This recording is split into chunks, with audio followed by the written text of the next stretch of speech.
prowl for new prey. These are the predators. These killing machines are the rulers of the savannah. And yet, although they perform their violent acts every day, they take no pleasure in killing. Rather, it's to survive. For them, as for their prey, life is a daily challenge.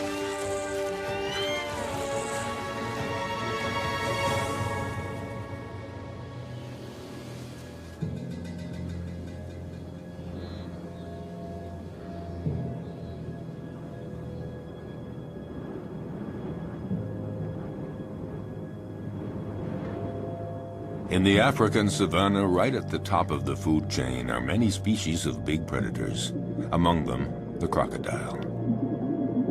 The only survivor of the dinosaur era, a crocodile can be virtually invisible to its prey. He will lie in wait, submerged, motionless, even for hours.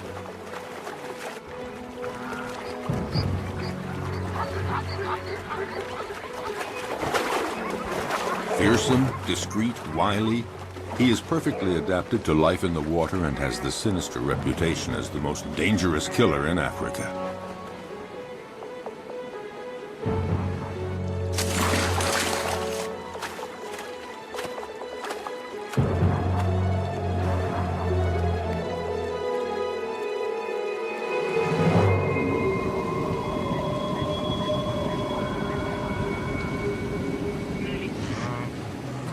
Predators have an essential part to play in the functioning of their ecosystems.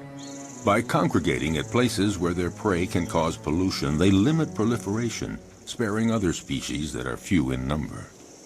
Predators as a group, in limiting populations, help to preserve species that might otherwise eliminate one another.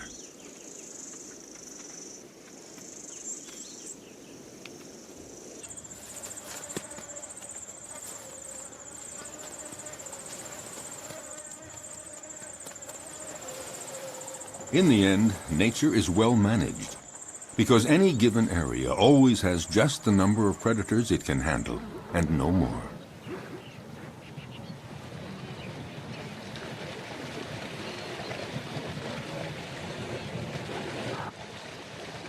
Each predator has its own way of hunting. Their strength and speed seem to protect them from many dangers, but their never-ending need for food, for survival, drives them constantly to keep hunting. Even when prey is abundant, chances of success are never sure. Often it depends on the strategy of the attack.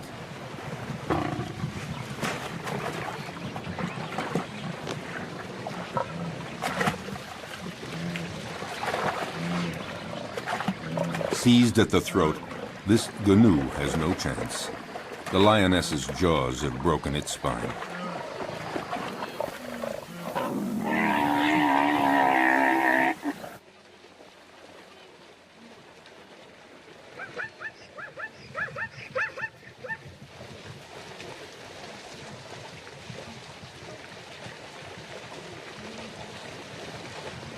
But the lioness can't lift her prey out of the water because the creek became too muddy during the dry season. She has to devour the animal here where it was killed, a rare practice.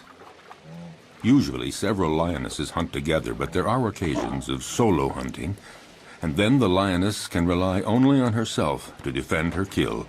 The prey has barely been taken when other predators start pointing their snouts toward the meal. Yes, it is not enough to hunt down and kill your prey. You have to defend it too. The fury of a lioness can be fatal for a hyena. The sudden appearance of a buffalo might improve the hyena's chances. But is the big animal a real danger for the lioness? The buffalo keeps approaching, trying to frighten the lioness away from her kill. The herbivorous avenger forces the lioness to flee up a tree. High up in the acacia tree, she keeps a needle-sharp watch on what is happening below. Finally, the buffalo lets the lioness come down, and the hyena sees his chance evaporating. In fact, the hyena gives up. The lioness could return to the dead prey at any moment to finish her meal.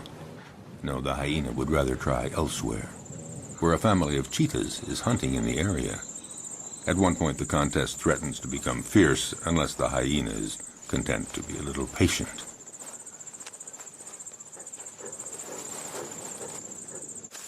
Why not let the fastest predator of the savannah do all the hard work?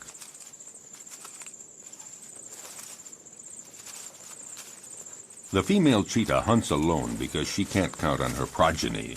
In this case, 3 teenagers. They're too young and too clumsy. Her hunting technique is simple. Just race to the prey as fast as possible and deliver a powerful swipe of the paw to throw the animal off balance. Once it's on the ground, the cheetah's powerful jaws sink teeth into the throat, and that's that. Once she sets off, there's no turning back. There is no room for error. Yes, this may be the fastest animal on Earth, reaching speeds of 100 kilometers per hour. That's 60 miles per hour. A gifted sprinter. But she soon runs out of breath and finds it hard to take the turns at high speed.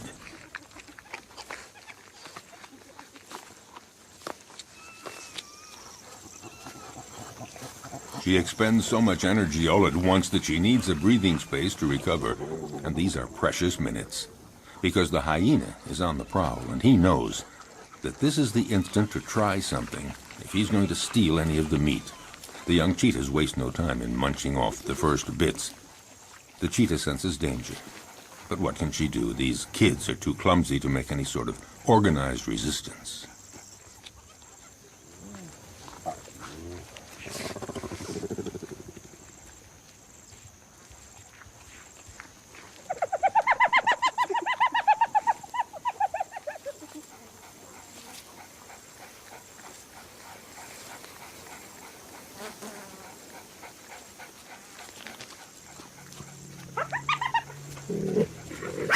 Their mother tries to put up a half-hearted bluff, but she knows that she and her offspring can't do anything against the hyena's terrible jaws and teeth, especially now with the smell of blood in the air.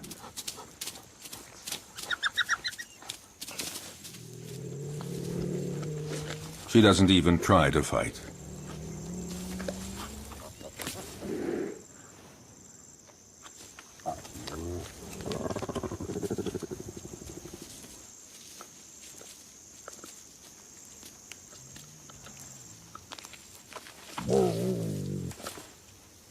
Her big meal is not for today. She's a spent force, and she knows it.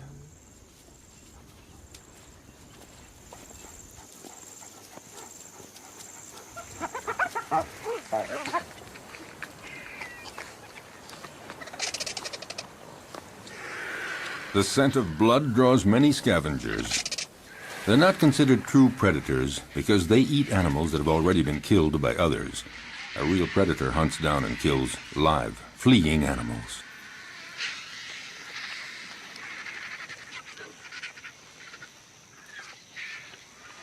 As for the hyena, his patience has paid off, and he can eat to his heart's content. And that is apt to be a quarter of his weight, nearly 20 kilograms, 40 pounds of fresh meat. Of course, the vultures might invite themselves to take some of it.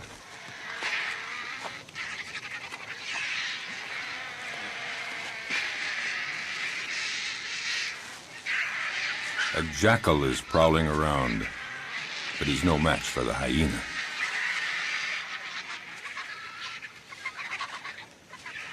He, in turn, will find his meal someplace else, since the vultures don't seem to be in a sharing mood, not even to give a morsel. So he has to fall back on more modest prey.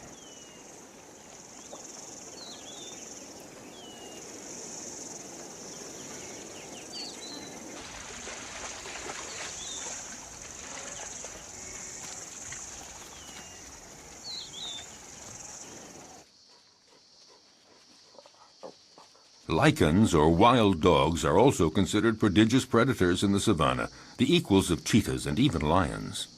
They're among the carnivorous animals that hunt during the day. To feed the family twice every day at sunup and sundown, they leave their lairs to hunt in packs. But they're not always successful, because they're often smaller than the animals they attack.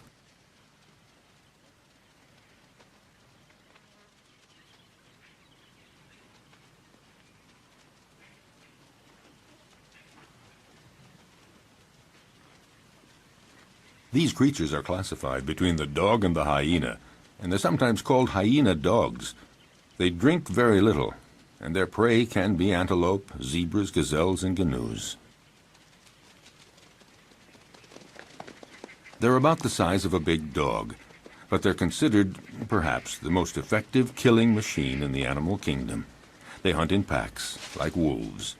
Alone, one could never take down a Thompson gazelle or a young gnu, so it's vital that they hunt in packs, and this requires a well-planned division of labor.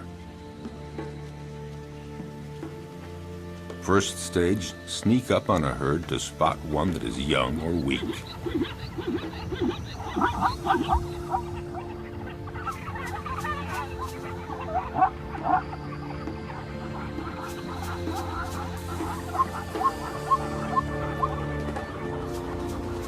Next, chasing down in relays.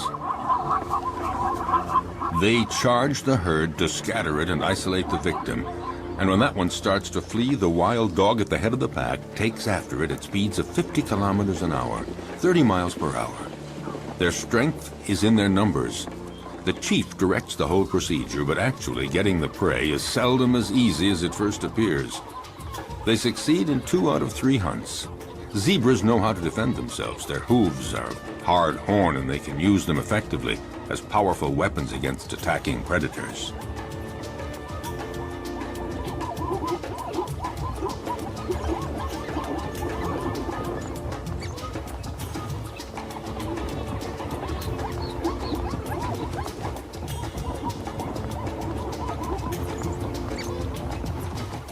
This time, the zebra herd manages to fight off this pack that isn't really prepared for this morning chase. Herbivorous animals know how to put up a good defense. Elephants stand very tall, and they fear none. But the others have to learn the behavior patterns of their potential predators. They know when they're hunting and when they're not. So it's common to see a herd of zebras calmly munching plants just a few feet from a relaxing lioness. But the zebras are watchful all the same. The stallion stands slightly apart like a sentinel. When he senses danger, he alerts the others with a whinny. Instantly, they all form a group and they flee together, with the stallion bringing up the rear, where he can nip the legs of the slow zebras to make them keep up with the others. But the greatest danger for all of them is crossing a river, because it's there that crocodiles lie in wait. If crocodiles are seen as the most frightening predators on the planet, it's because they're not only clever and strong, they have another weapon: their patience.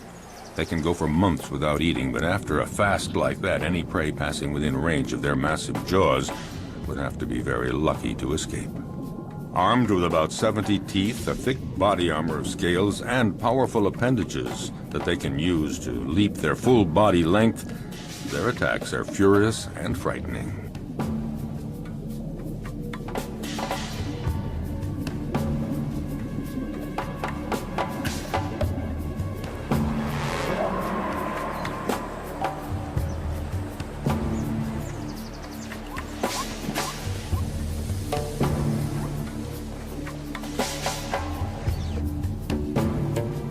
Their body submerged to surface level in a river or a pond makes them almost undetectable, just a part of the environment, until they surprise their victim.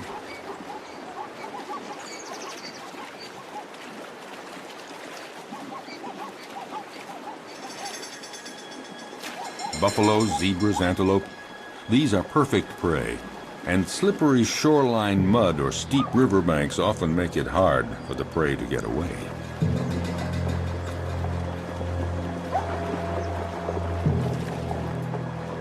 A female crocodile decides to go after a young zebra that has been separated from the main group in the middle of the flowing water.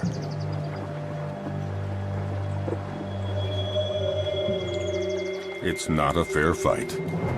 Alone, terrified and wounded in the river, the animal doesn't know where to go or how to get away. The female crocodile tries to drag the wounded creature down into the water, but the youngster is resisting ferociously. It's hopeless. The crocodile has to have a better hold.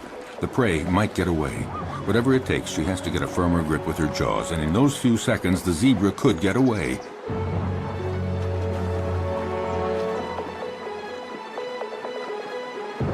Suddenly, the vise is loosened.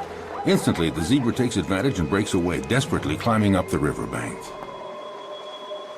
Exhausted by the violent struggle to stay alive, the young zebra has to rest. But lions are always prowling along the river, seeking new prey. The young zebra's minutes are numbered because she is wounded. And in the savannah, a wounded animal is as good as dead. Here at the river, the lions have this prey for the taking. In fact, they have a wide choice of animals that are fatigued from crossing the river, or sick, or wounded, the ones that trail behind the herd.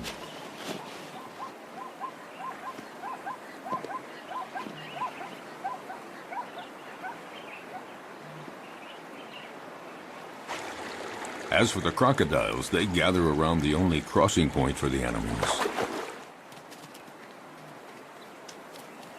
A zebra sounds an alarm to warn the others. But the crocodiles are well aware. They know all they have to do is lie in the water and wait. Sooner or later, the next grazing animals will give in to the strong temptation to cross. It might be Thompson gazelles, eager to find that greener grass on the other side. For them, crossing the river is a real adventure. They're too small to resist the current. They wait, hesitating to take the first step. But for all their fear and reticence, the lure of the wonders sure to be found on the other side becomes too strong. The ones motivated by frantic urges to migrate often pay for their audacity with their lives.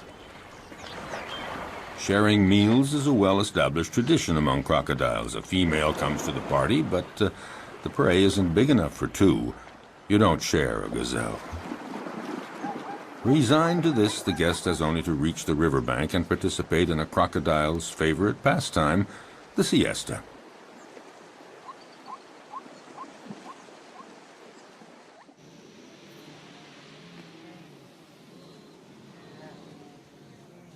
But during the mass migration across the Masimara Plains, danger comes not only from crossing the river, it lurks everywhere.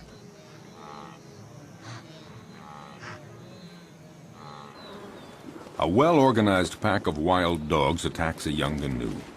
It's encircled and separated from the herd. The predators then go at it fiercely, relentlessly, showing no mercy.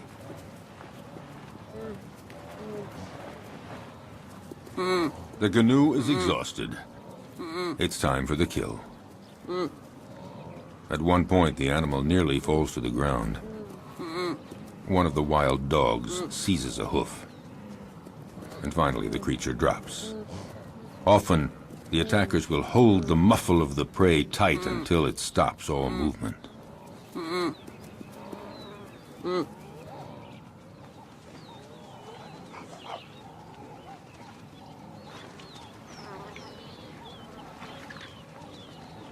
Now it just remains for the predators to share the meal.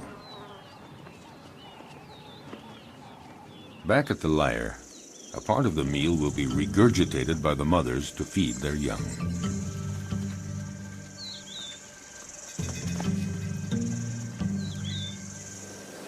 It may seem that predators are ruthless. They show no mercy at all. But they kill only when they're hungry. Their potential prey senses this. As we saw, herds are often oblivious to lions walking almost beside them. But if a herd senses that a lion is hungry, they are away and fast.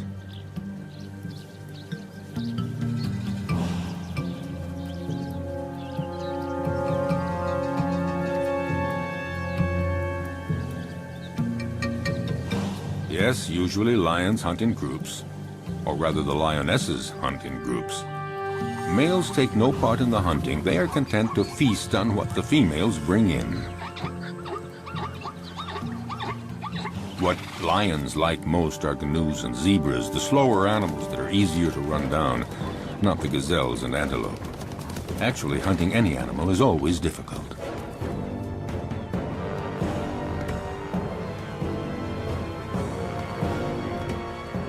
When hunting in groups, lionesses lie in wait, upwind, but one is stationed downwind. They wait for the right moment and then come out all at once, heading straight for the herd. The targeted animal is, of course, terrified and runs in all directions. There's every chance that the ambush will be successful. It is said that the zebra has an anti-lion camouflage. When they're running fast and trying to get away from the lions, their stripes create an optical effect that makes it difficult for a lion to distinguish where one zebra starts and the other ends. Unfortunately for the zebras, the effect isn't very effective.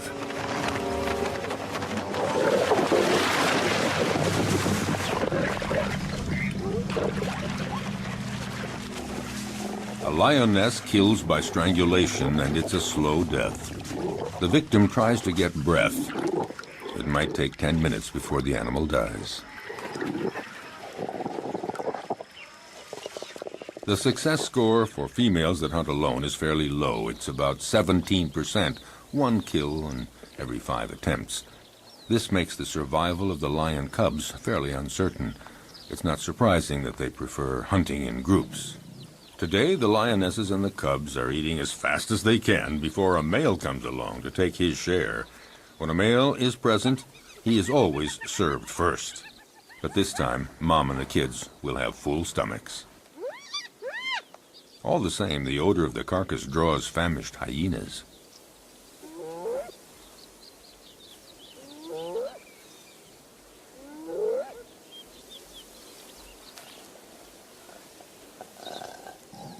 The banquet attracts envious neighbors. The hyena moves in closer, no doubt convinced that the moment has come to make his move. But the lionesses have no intention of letting him get away with it.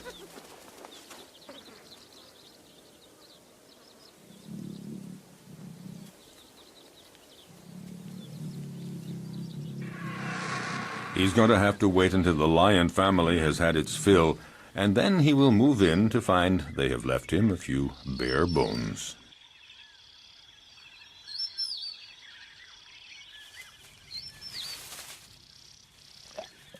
No, not much chance that the lions will leave much for the hyena. Well, if there's nothing here, the hyena has to resume a solitary quest. Why not seek out tender prey, fresh meat, for instance, an unsuspecting, defenseless baby cheetah? For out in the wild, hostile nature, the lives of the young, whether predator or prey, are often precarious.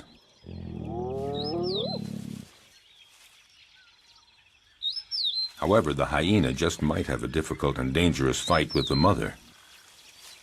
Intimidation, dissuasion, will he dare?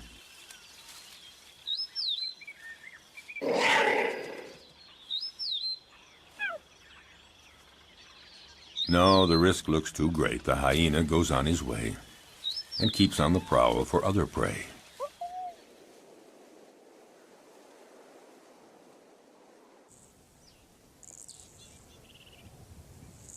His courage seems to have deserted him for trying another attack. Off the hyena goes looking for any food to quell the pangs of hunger. Once the danger is over, the mother cheetah is required to leave her little ones and go off to hunt. But will they be there when she returns? In the savannah, cruel choices have to be made. The hyena appears to have gone off and is now far enough away. The cheetah has to go for it. A quick hunt and then back to the lair.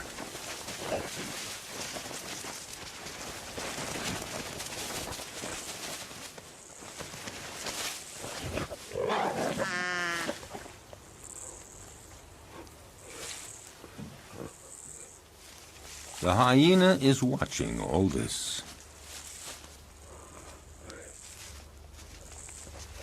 And a little too sure of itself approaches the cheetah, certain to come out the winner.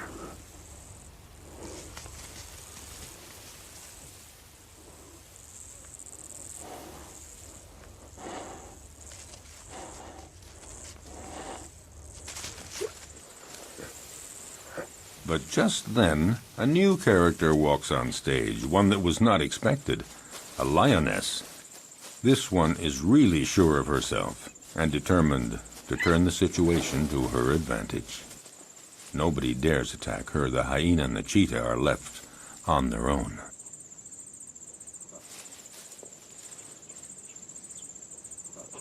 Indifferent, the lioness ignores them with the arrogance of a victor.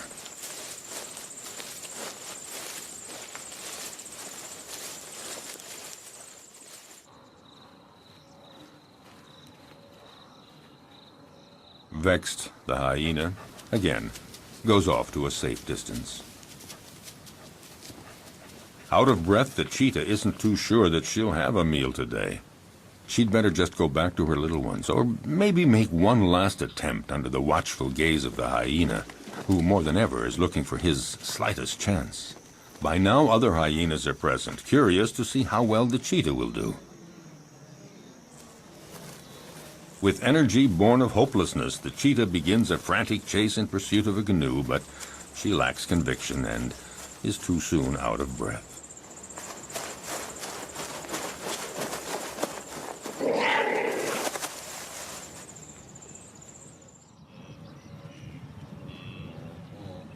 Even the gallery of watching hyenas doesn't think that she'll succeed. However, they join others of their pack and profit from the panic caused by the cheetah to attack a wounded canoe. The lone hyena would very much like to join the party. Well, aren't there cordial relations among all members of the same species?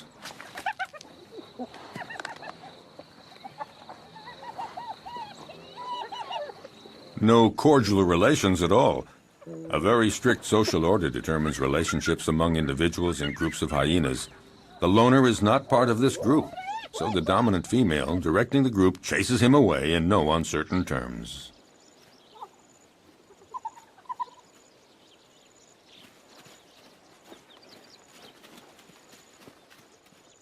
Nothing can be done, so it's best just to melt away into the distance.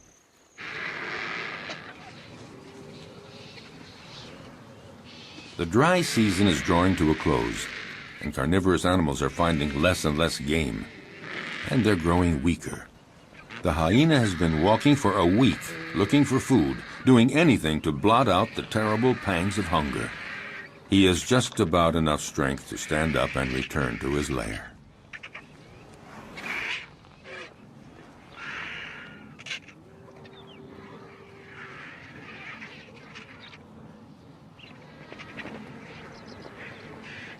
Oh, he knows the vultures are waiting for just one thing, for him to lie down and not get up. But hyenas belong to a species with incredible resistance. Gathering up all his strength, he sets off on his quest.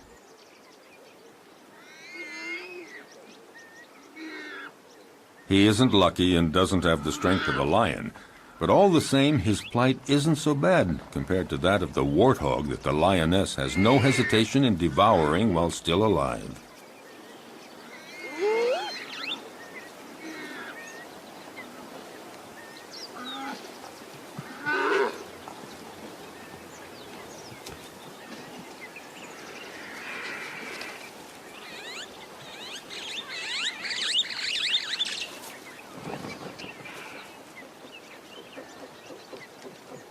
The hyena was right to wait around for a while. At last, there is a reward because the lioness leaves the warthog carcass after eating only the entrails. Finally, something to eat.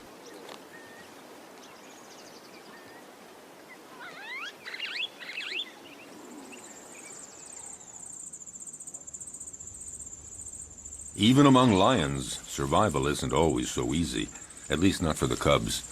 They may be the offspring of the animal king, but their future is often compromised.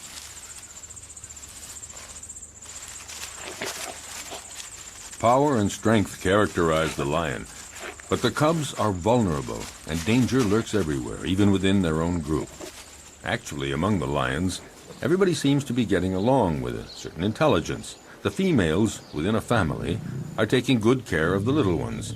A female will submit to any sort of nuisance from the cubs, and will even take care of the ones that are not her own.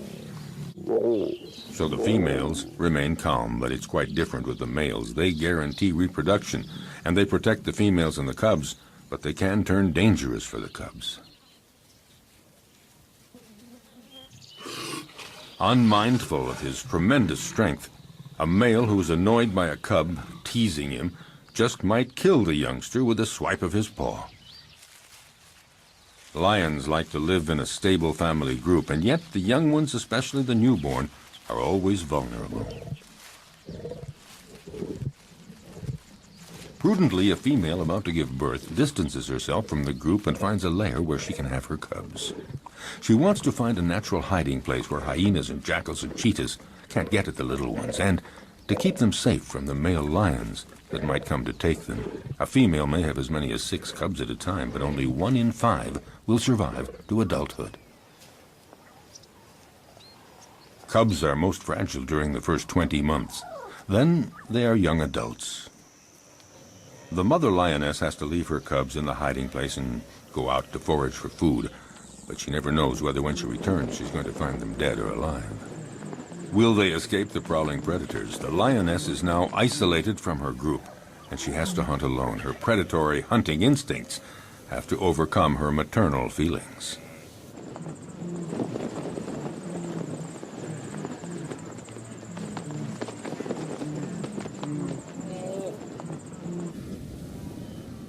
She must go off to hunt even though solitary male lions are prowling the area.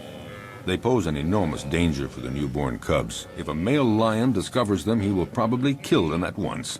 Time is of the essence. The female must get back as quickly as possible.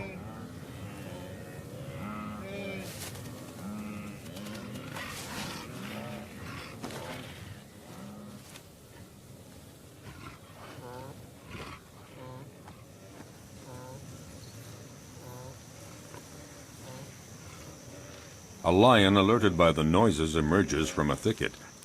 A male lion does very little in life. He sleeps and takes care of reproduction, protects the group, and eats to his fill whatever the lionesses bring in from the hunt.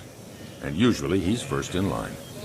The lioness is well advised to catch her breath quickly and start eating as much as she can to regain her strength before the male shows up.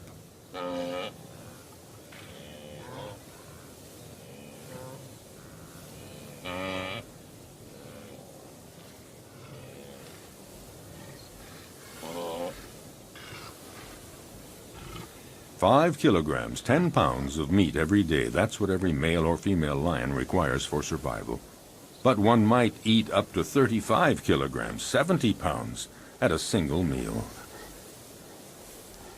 The effort has been so strenuous, the lioness has to recuperate for a good 10 minutes before feeling strong enough to begin eating.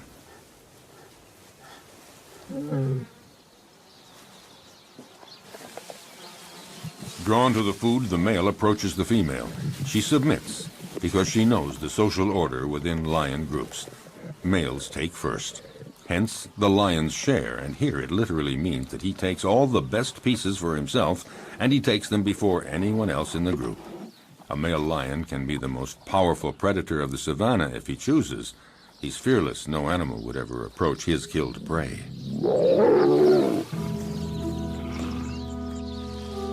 The lioness can only wait, resigned to the situation, and go off to her cubs.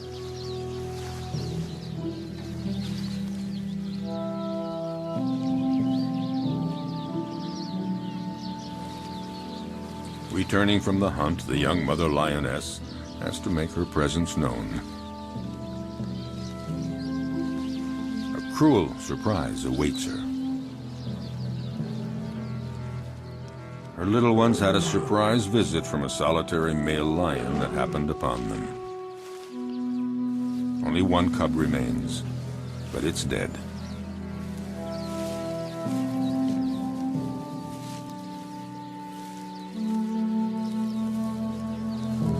She takes it and wanders through the savannah for a long time.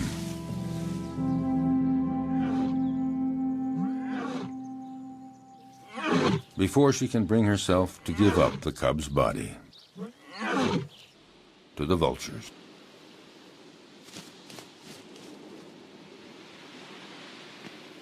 Accused of killing for pleasure, predators have incurred a bad reputation, and yet, for over half a century, many scientific studies have proven their usefulness.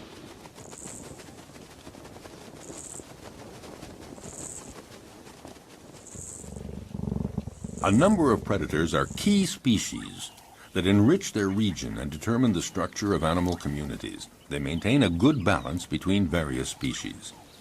Attempting to suppress the predators to protect nature is a mistake, because any place without predators is not a stable environment. On the contrary, it's an artificial habitat made poorer and more fragile.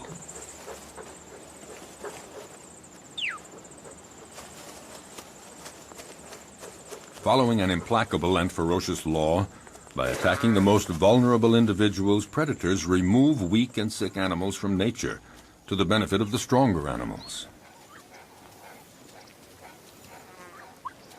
For all that, the life of a predator is not so simple. Nature's implacable law applies to them too. A sick predator, one that is wounded or not very good at the art of hunting, will in turn disappear. Learning to be a good hunter requires a long period of instruction. For example, a female cheetah has to take great pains teaching her young to hunt, so they learn to recognize and stalk down their future prey. They have to be taught how to choose prey, sense all its reactions, and know how to get it. Most important, young cheetahs have to master the essential swipe of the paw that knocks running prey to the ground. As a rule, the cheetah is certainly a superb sprinter, but since they can't take the quick turns at high speed while running, they have to rely on striking their prey precisely and forcefully with one paw, throwing it off balance and dropping it to the ground. The students learn this by practicing on a young live antelope provided by their mother.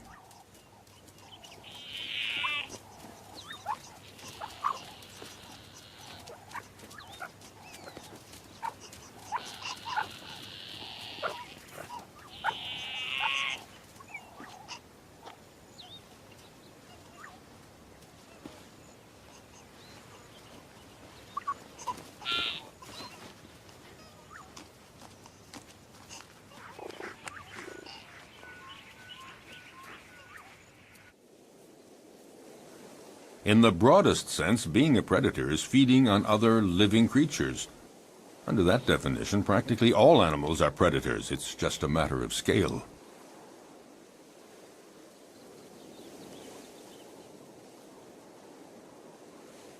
In the savannah, baboons are for the most part omnivorous, but sometimes they reveal themselves as accomplished predators. The males have no hesitation in attacking other mammals that they may encounter on their way.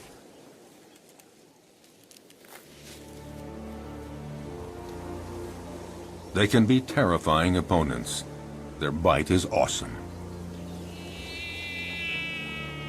A powerful dominant male has caught a small gazelle. He doesn't wait for the prey to die before devouring it, right in front of his underlings.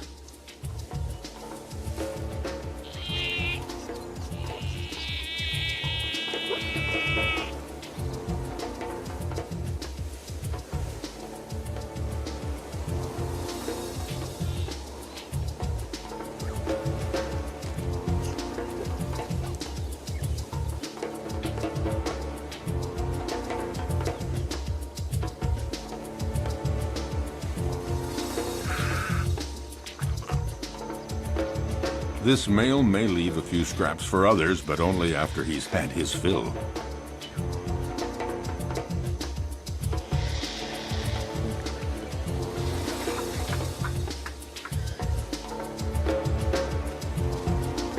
In the savannah, death is a part of everyday life. The baboons set off for new horizons.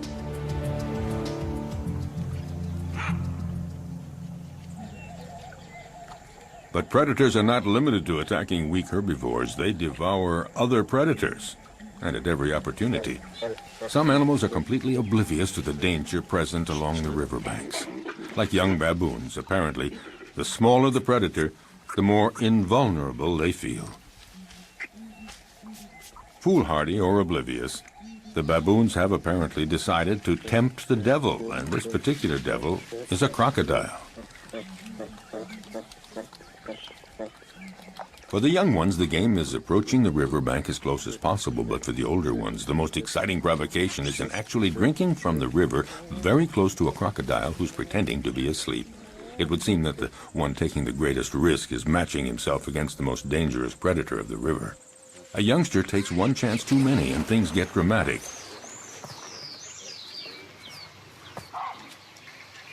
The alert is sounded, but it's too late. The entire group looks on helpless, seeing the young baboon in the jaws of the hungry crocodile.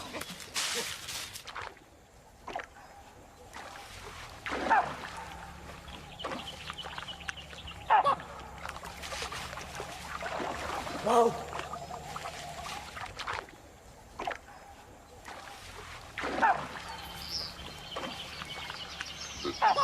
In the world of the predator, you pay for the slightest mistake.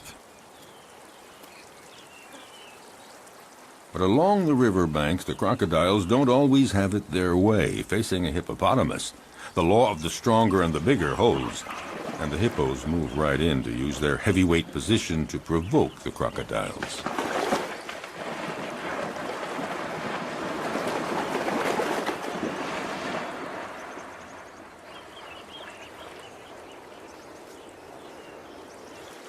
The hippos and the crocs live together in the river. The crocodiles may present no direct threat to the hippos, but all the same, they might go for a young, defenseless crocodile.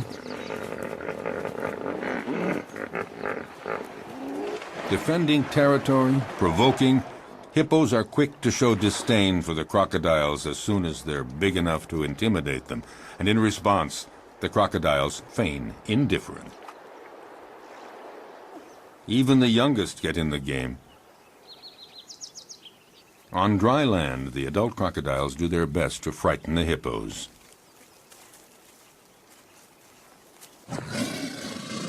They multiply their efforts, but the massive creatures don't believe a word of it, so to speak.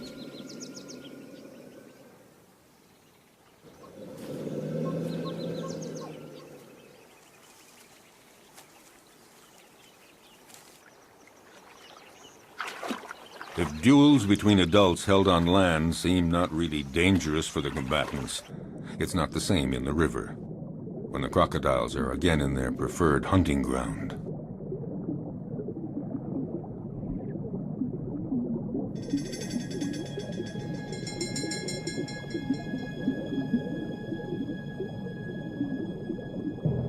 In the aquatic element, a crocodile is ruthless, facing a young hippo. Didn't realize how dangerous it is to get separated from the group.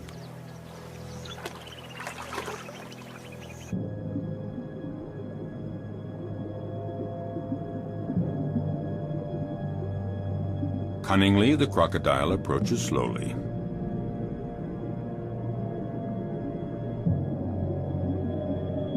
Very calmly, it pursues the prey, waiting for the right moment to strike.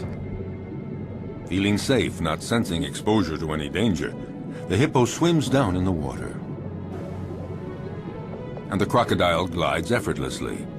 He's in no hurry.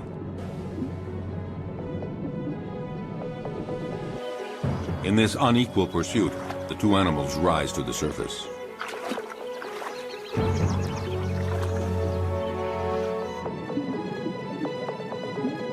It only remains for the crocodile to pounce and pay no penalty.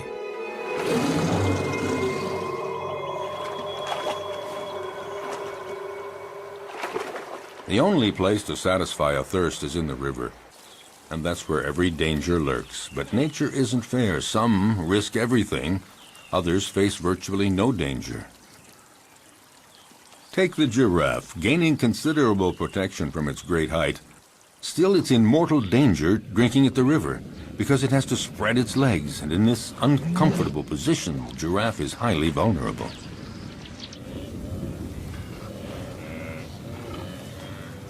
If there's no shortage of game here, it's because every year the migration cycle of the herbivores of Serengeti conducts 1.5 million gnus and countless other animals across the Masai Mara Plateau to Kenya. to spend the summer. Water holes and the whole environment provide predators with a happy hunting ground, and these meat eaters take full advantage. Nevertheless, the actual hunting is far from assured.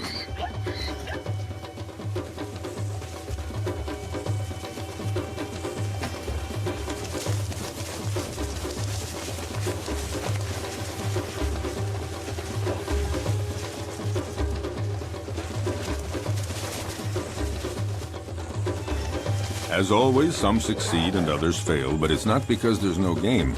Some prey defend themselves with enough energy to repulse the most ferocious attacks. With 4 against 1, the cheetahs seem to have achieved their goal. But such combats don't always end as predicted. It would appear that the cheetahs have the advantage, but that doesn't take into account the endurance of their opponent or the canoe's instinct for survival.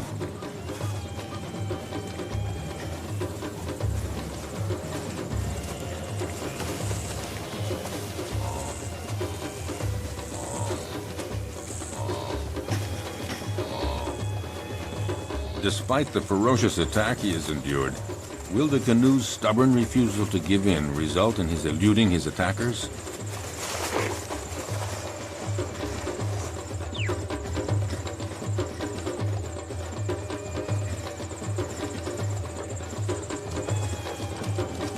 Thrown off balance by the canoe's sustained fury in managing to escape their claws and teeth, the cheetahs seem unable to administer the fatal blow.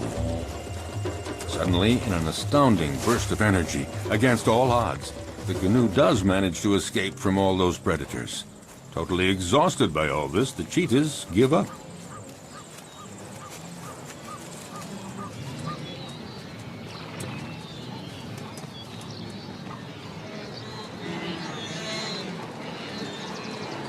In this immense jumble of thousands of canoes and zebras and gazelles, as we have seen, the most fearful moments of their long migration trek come when they have to cross the river.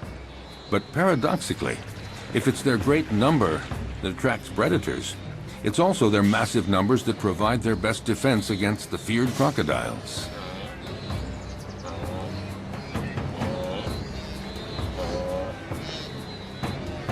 The canoes throw themselves into the river, where the crocodiles await them to conduct them to their doom. But there is such a density, so many animals churning in all directions. In this confusion of horns and hooves, the crocodiles are confused, unable to find a precise target. Some of them even stomp on crocodile heads in their frantic, panicky movements.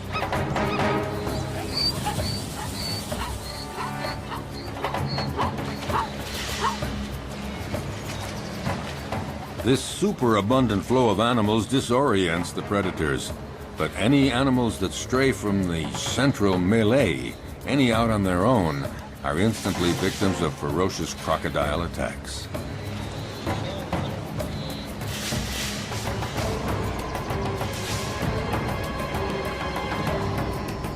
The prey is seized in a single leap, the victim rendered rigid by the pain of the bite, held firmly in those massive jaws, and the crocodile begins to devour the animal. Often several others quickly come to share the feast, unless the first crocodile can manage to plunge the prize to the bottom of the river. If there were not predators on the Great Plains of the African savanna, it would create a major imbalance in the proper development of the ecosystem. Nature creates a balance where each animal has its place in the food chain. All species reproduce and evolve according to a cycle that allows them to live together in the same territory. Without predators, some species would overdevelop to the detriment of others, possibly resulting in the extinction of species.